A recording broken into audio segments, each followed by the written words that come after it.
Everybody, this is Rashibari from Columbia University. Welcome to Daily Physics. Today, episode 13 is a special episode because we're going to be celebrating 56th anniversary of moon landing. I, as a high school teacher, going to keep things high school level. However, I'm going to invite two guests. Welcome, Shubhana. Let me invite Rap from Brown University to give you graduate level understanding. Hello, Rap.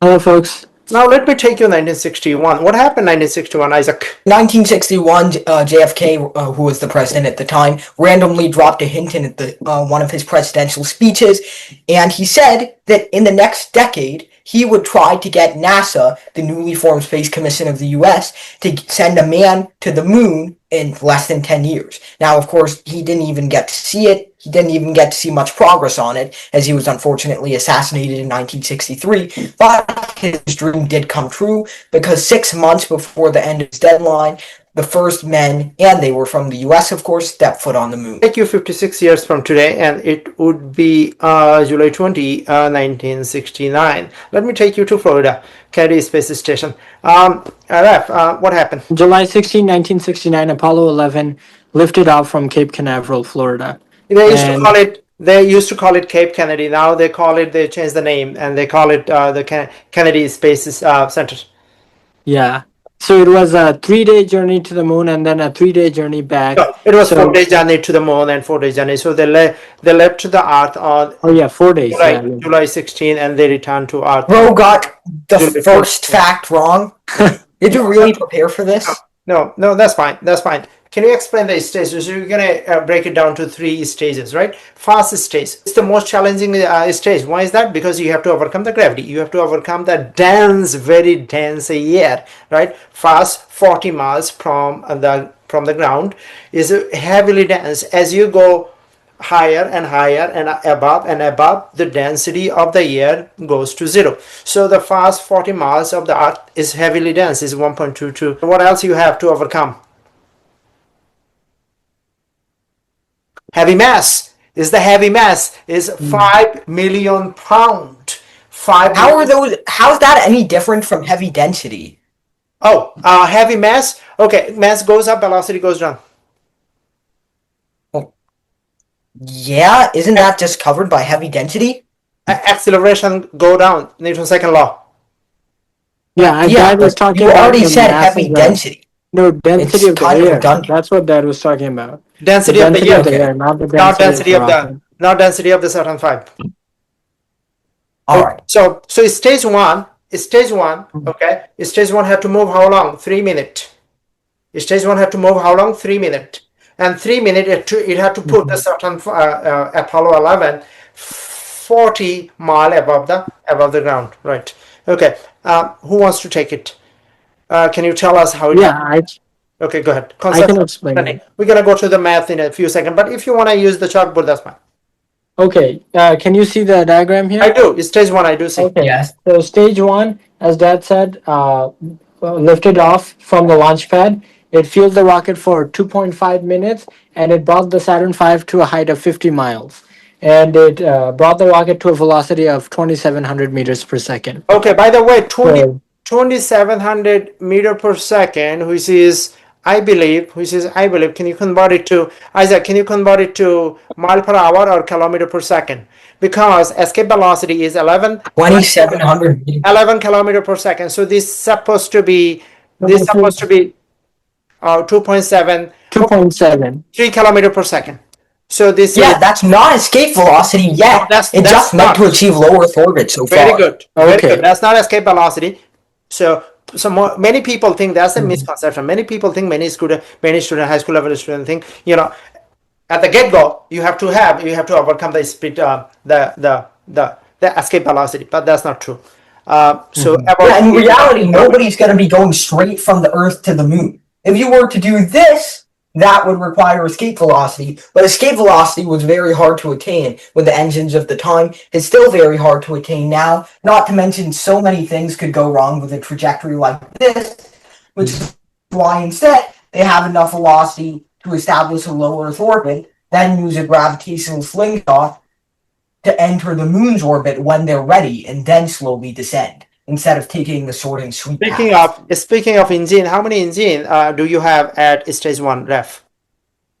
I I don't know. They used F1 engines. I don't know how many they Five have. F1 engines, right? Five Oh, F1 okay. engines take the Apollo 11 to 40 mile above the ground. Okay, now can you tell us now stage 2? Yeah, here's a fun fact, by the way. Here's a fun fact. Who's the stage? So in Fun stage fact of one, yeah, wait, no. Wait, can I speak? yeah. So of course, all three stages have to be ejected from the rocket at some point, right? Because they're adding too much mass, and the rocket wants to move towards the moon with as little fuel used up as possible. So they were ejected, but they weren't found until a very long time in the future. Now, Oh, in stage one. 2002. Yeah. Yeah, No, Jeff Bezos, I believe. Stage one. Can you please not talk over? Okay. Okay, sure. So in 2013, Jeff Bezos funded a team that was going to go in a bunch of submarines and find stage one. And eventually they did. And now it's in a museum, I think, in Kennedy Space Center. Stage three is now being tracked because it was ejected so far in that it entered an orbit around the sun. Very large, in fact. So it was found in 2006, and it's been tracked ever since, but no one's bothered to bring it back to Earth. However, nobody knows where stage two went. Nobody knows where it landed initially, and nobody has ever found it. Very good. So stage two just disappeared. Very good. Thank you, baby. So stage one, you want to add anything to stage one? Yeah, stage one burned 2 million kilograms of fuel. 2 million kilograms of fuel. Yeah, I think it burns. Yeah, more than 2 million. Okay, sure. Actually, you can divide the amount of fuel it burned by the amount of time it operated, so you can see how much fuel per second it burned. Okay. So yeah, actually, since Ref is going a little slow, can I introduce my part first? Okay. Your part? No, we are not done. We are not done conceptual part. We're gonna go math part in a second. But let's give you the high school part. High school part is not over yet. Okay. So now, can you describe the stage two? Stage two, what happened from stage one? You have 5 million pound to 1 million pound. Only 1 million pound. You have now 5 not F1 engine, 5 J2 engine, right? And you have some hydrogen, liquid hydrogen, and liquid oxygen as a form of fuel. Now, this is going to take you from 40 miles to what? 180 mile. 100 miles. By the way, Ref, just to be consistent, you can write 2.7 kilometers per second is 9,700 kilometers per hour. So it's going to take you. It's going to take you to the very close to the lower Earth orbit. Yeah. With the velocity of now, velocity is higher. Why is that? Because it fires only two things. It fires only gravity and what? And less mass because the density, but then the density is going zero. There's barely any air in low Earth orbit. It doesn't have to fight. It doesn't have to fight. So low mass is fighting with low mass and is fighting with gravity, but low gravity as well, but not much low gravity anyway. So go faster. How fast? It's not low at all. It's approximately still 9.8. That's right. So it does move how fast? Faster than 3 meters per second. It moves. The second stage brings it to 25,000 kilometers per hour. Yeah, that's like about 7 kilometers per second. Not quite escape velocity. Not quite escape. No, it's the orbital velocity for low Earth orbit. That's right. So stage two. Can you add anything to stage two, Isaac? No. The only thing I want to add can be discussed later. I can't add much to the stages of the rocket because essentially they're just smaller and smaller fuel tanks meant to make the rocket go faster and faster in preparation of the 3 different stages of flight. So the first stage was to get it into low Earth orbit. The second stage was to get it to leave low Earth orbit, and the third stage was actually to get it all the way to the moon. So Raf, all right, let's then take to the stage 3 because we're done with this. Okay, wait. The third stage was not to take them all the way to the moon. The third stage left the rocket way before they did the transition. No, I know, but it gave the final push needed to go to the moon. Stage 3. Of course, if it was ejected as they landed on the moon, it would have stayed on the moon. No, stage 3 does 3 things. Stage 3 does 3 things. It's mass only 250,000 pounds, only 250,000 pounds. From 5 million pound to 1 million pound to 250,000 pounds. Very, very. It's like you can lift it. Okay. Now, Well, I mean, 250,000 compared to 5 million pounds. Okay. Now, what does it do? It takes the Apollo 11 with 8 kilometer per second to what? To low Earth orbit. So it make 1.5 revolution, and 1.5 revolution is gonna spend about 7 minutes. 1.5 revolution gonna give you enough what velocity? Which is, by the way, escape velocity. 11 kilometer per second, which is like aha moment. Finally, you have the escape velocity. But escape velocity doesn't come from the fuel. It comes from what? That's what I'm going to talk about. Okay. All right. Now, can you conceptually say where this escape velocity come from? Does it come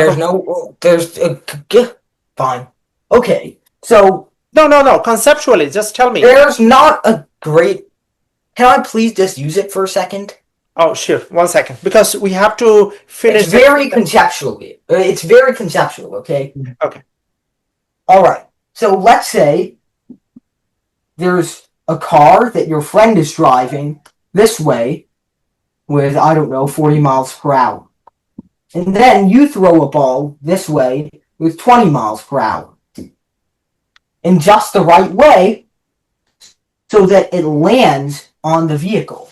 Now, at first, your friend perceives it to be going at 60, because, of course, in his reference frame it is going at 60, but by using the speed of the car, it's going to start moving at negative 100. Now, of course, a car is flat and a car is small in comparison to a tennis ball. So, this is only used to give it a small boost in the reference frame of the car.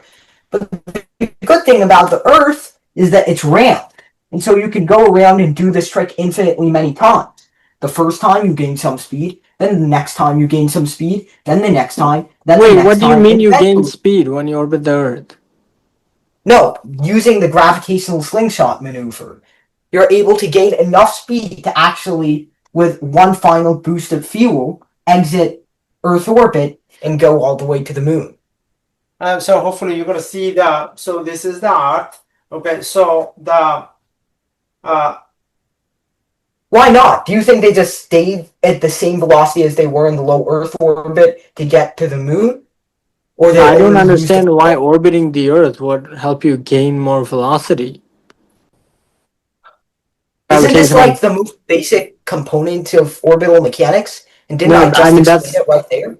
That's not how gravitational slingshot works, though. But I can explain what they actually did, All right. which is, I mean, I think you.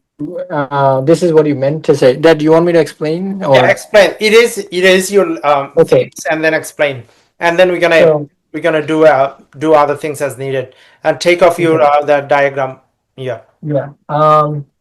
Okay, so the moon landing happened in 5 stages. Okay, so I'm gonna draw all 5 stages here. So this is the Earth, and this is the moon. Yeah. Okay, so We'll stop you if you make mistake. okay, No, Um, I made a mistake and I'm trying to learn from it. okay. So the first goal is to get to low Earth orbit, right? So Yep. so the Saturn V rocket lifted off, and then it did a little gravity, what's called a gravity turn maneuver, and it got into low Earth orbit about 100 miles from the surface of the Earth. So this was Apollo 11 at Leo. Okay, so this is about 100 miles from the surface of the Earth. Okay, now once they were at low Earth orbit, the next stage was to somehow get to the moon. Now, to get to the moon, what you have to do is a translunar injection. Right. So at just the Oh. right point Before in the orbit. before Yeah. you do translunar injection, you have to the service module and commands module. The service module has to be turned 180 degree so that it docking with the command module. Yeah, that's right. That is exactly right. I'm gonna show that after I show the orbits. I don't know so- why I called it a gravitational slingshot, Oh, but it it's looks okay, similar yeah. on the map. I'll show you the difference between this and gravitational slingshot. But the key idea is that at just the right point, the engines of the Saturn V, now at this point there's only the third stage of the rocket left. So if you look at the full rocket, only this third stage of the rocket is left. Yes. So that third stage will burn for a few minutes, and then that burn will set the rocket on this translunar injection trajectory. Okay. Let me draw it in a nicer way. 1 second. It will set the rocket on this translunar injection trajectory. So this is the TLI. Now, at just the right distance from the moon, what happens is if the astronauts don't do anything else now, they will just keep drifting away from the moon. So they have to. So Yeah, they So have. you have to make another turn to actually enter Yes. a moon orbit. that's right. So you Perfect. So now go you have to lunar make a orbit. lunar injection. Yeah, lunar injection Yeah. put you in the. So now you have to make a lunar injection orbit, and so now the astronauts are circling the moon like this in a circular orbit. and we call it what? So you don't need a change of velocity, just a change in direction, right? No. So you have to fire your thrusters in the opposite direction. So you slow down and you fall into a circular orbit. Didn't they already eject the last part of their fuel tank, or did they have extra? There are still fuel thrusters on the That's right. on The on last lunar one. The module. last one. Yeah. Okay. So there's still a small amount of fuel in the lunar module. And Alright. finally, well, I mean, the biggest question everybody has is, if all three stages were ejected during the intake, how did they actually leave? What do you mean? How they actually leave? How did they leave How the they moon? leave the moon? Yes. Oh, okay. So the moon. Yeah, that's the biggest question. So the moon was Eagle. Eagle landed on the moon. So the Yeah. Eagle had booster as well. So Eagle. Okay. So Eagle landed on the moon. Okay. Mhm. So So Eagle had a this- booster. Eagle had a booster. So it boosted it up and it comes to the Columbia and is docked with the Columbia. And then it's just like Can you please not use the nicknames for them? It's very hard to understand when you call them Eagle and Columbia. Okay. Let me see. Because they are famous by Eagle and Columbia, right? So yeah. No. So maybe Normally maybe I people should just draw call them. them, the first stage and second stage, Okay. or Here. the service module and lunar module. This is Columbia. Oh no. This is Eagle. This is the one that landed on the moon. Yeah. This is Columbia that had Michael Collins orbiting the moon. So that's the command module. That's so yeah. This is the The module. command module is This is the the command Eagle. module. Command module is the well. No, lunar No. module is the one that landed on the moon, Okay. and command module had Michael Collins. Michael Collins. Okay. Yeah. So yeah, so the Eagle landed on the moon, but the Eagle also had very small thrusters that it could use to get off the surface of the moon, so that it could dock with the command module Right. around lunar orbit. Right. And then what happened? And then they did And a then is orbit on the moon, and then it has Yeah. enough velocity. No, it orbits around the moon, and then it does another translunar injection burn. Injection and leaves the moon orbit and hits Leaves on the lunar Earth. and gets to the Earth, and then it goes through the Earth's atmosphere and falls in the Atlantic Ocean. You know the So if the small amount of fuel that they had left by the time the command module was orbiting around the moon and the lunar module had Buzz Aldrin and Neil Armstrong walking on the moon, if that small amount of fuel was enough for them to perform some reverse translunar injection and go all the way back to the Earth, why did they start with just that small amount of fuel, or Good maybe question. double that small amount good of fuel? question is because Why do you need? Wait, can you let me finish? Why do you need so much more energy to go from the Earth to the moon than to reverse trajectory? my take on it is mass is less and the gravitational, you don't have to fight 9.8 anymore. Okay, well, if the mass is less, why didn't they just start with this much mass? Oh no, And this in the beginning 95% was fuel and they had to fight with 9.8 and the high density and Okay, if it was 95, so that's what caused the high mass. But if this small amount of fuel allows them to get from the moon to the Earth, why couldn't they have dealt with making it 50% fuel or 30% fuel? That's the question I'm asking. Why do you need so much more fuel to get from the Earth to the moon than for the other way around? what was the velocity? What of the velocity of the Eagle when it was lifting up from the moon, Ref? Can I I please don't just get a know. straight answer? Okay, I don't know, but if you okay, I can answer your question with an equation, the rocket equation.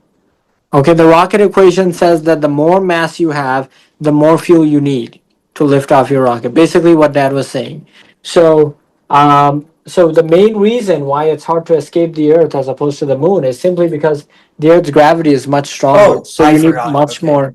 You need much more fuel Yeah, the to moon is Earth's 1.6 meter gravity. per second square. Okay. So, yeah, Even Yeah, if the you moon has jump one up, sixth of Earth's gravity, so you naturally need much less fuel to yeah, escape it. even That if makes you sense. even if you jump up, you escape moon. well, no, No, actually, you can't. jumping doesn't give you enough I'm joking. escape velocity. I'm joking, but you get the point. Yeah. Okay. So now, all right. Now, okay. So now, what happened? Who left behind on the moon orbit? Michael Michael Collins, right? Collins. Yeah, Michael Collins, and who yeah. get in the Eagle? Neil Armstrong and Neil Armstrong and Buzz Aldrin. so Eagle landed, right? So Yeah. take it from there. What happened after Eagle landed? What, me? Yeah, what happened after Eagle landed on July 20 on the moon? What did Neil Armstrong What? I famously don't say? have the expertise for that. But essentially, I mean, they stepped out of the lunar module while Michael Collins was taking a look in the command module. They took a few samples of moon rock. They took videos and sent signals all the way back to Earth. And Neil Armstrong said his famous quote, one small step for man, one giant leap for mankind. They planted an American flag, and I think they left a plaque there too. But yeah, that was basically it. They didn't actually bring enough scientific equipment to do anything serious. That's what all the future Apollo missions were for. This was a proof of concept to see if men could actually land on the moon without dying or running out of supplies or the rocket exploding. And Ref, can you tell us briefly how Neil Armstrong and not Michael, Neil Armstrong and Buzz Aldrin joined Michael Collins and take us back to home? Yeah, well, first of all, the process of landing on the moon was extremely difficult because the computers on the lunar module were supposed to automatically land the Eagle on the lunar surface. They were supposed to land on Tranquility Base, but the computers failed. So Neil Armstrong had to take manual control of the Eagle. And he was trying to find a smooth surface, a smooth patch of surface on the moon to land on that didn't have any craters or marks. And so he was running with only 30 seconds of fuel left when he finally found a smooth Isaac, place to don't land the move. It's Eagle. a live camera. And Okay. and so they touched down on the moon on July 20th, 1969 at 4:21 p.m. Eastern time. So Neil Armstrong and Buzz Aldrin waited for 6 hours inside the lunar module, making sure that all the systems were operating as they should. And then after 6 hours, at 11 p.m. Eastern Time, Neil Armstrong stepped out of the lunar module and he set foot on the moon to become the first ever human to set foot on another planet, on another celestial object. And he said his famous words, oh God, how can I forget? That's one small step for man, one giant leap for mankind. Uh, Yeah, so and sorry. yeah, so Neil and Buzz spent the next 21 hours on the moon, and they did two important things. They collected several pounds of rock samples from the moon, but they also put what's called a retroflector on the moon. So they put a little mirror on the moon so that radio astronomers from the Earth can shoot out lasers to the moon, and then those lasers will reflect off All the right. mirror that Neil Armstrong put on the moon, so you can find out exactly how far away the moon is All using right. Neil Armstrong's mirror. All right. Okay. Very good. Yeah. So now, Yeah, and finally, I would just like to say that something very interesting I just found out is to add a layer of safety, just in case, after 5 straight days of being stuck in space and, landing on the moon, they wouldn't go insane. They probably have gone insane. So they sent it on what's called a free return trajectory, where the command module would just orbit, and the way that it was set up, as soon as the lunar module returned, without any further propulsive maneuvers, they could just sit there, AFK, and it would return to the Earth safely, instead of having to course correct or use any more fuel. All right. Well, So today we're not gonna go do math because we are almost done. Because we almost done with 40 minutes of conversation. Now I'm gonna give 1 minute summary, and then I'm gonna invite Isaac to give 2 minute summary, and then wrap 2 minute summary, and that's how we're gonna end today. So this is my 1 minute summary. This is the rocket. All right. This is Apollo 11, and then we're gonna call this one engine. This is tank. What are you going to call this one? Instruction. An instruction unit. This one, what are you going to call it? Service. The second stage. Service module. This one you're going to call lunar module. This one you're going to call what? Command. And this one, what do you call? Saturn 5. Escape Okay. system. Okay. Escape system looks like this one. Saturn 5 escape system. Okay. All right. Okay. So now stage 1, 2, and 3 you discuss. Okay. So now I'm going to invite Shubhanu, Isaac, Shubhanu or Rap. Who wants to go first? I'll go first. Okay, so you're gonna give a full journey, stage 1, stage 2, stage 3, and then from Earth to the moon, the 5 stages. He talked about, like, how it gets to the Earth lower orbit, and then the gravitational slingshot and everything in 3 minutes. So I'm gonna remove myself and remove. Okay, Isaac, erase everything and take us.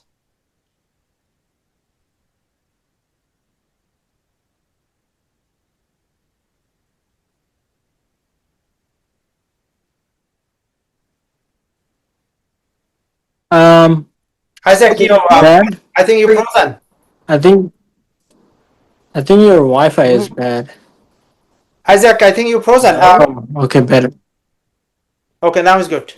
I think your Wi-Fi is bad. You're frozen on my screen. Okay. Okay. So, getting to the moon is tricky because of 3 things. First of all, the moon is constantly moving at a significant rate with respect to the Earth.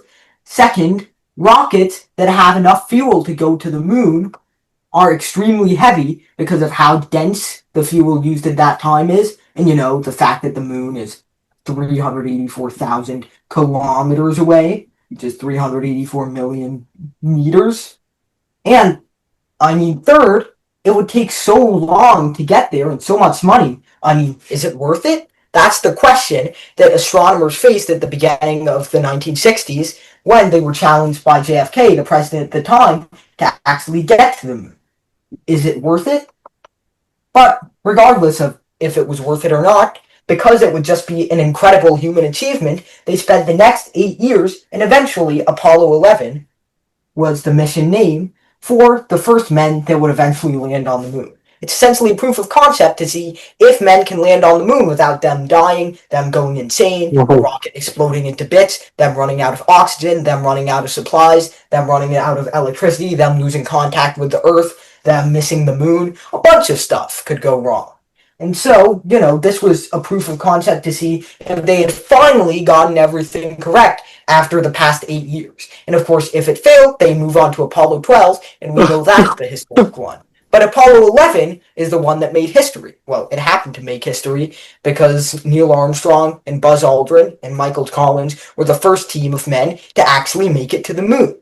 So, of course, they needed 3 stages, which was standard at this point. The first stage was to launch from their space station in Florida into a low Earth orbit.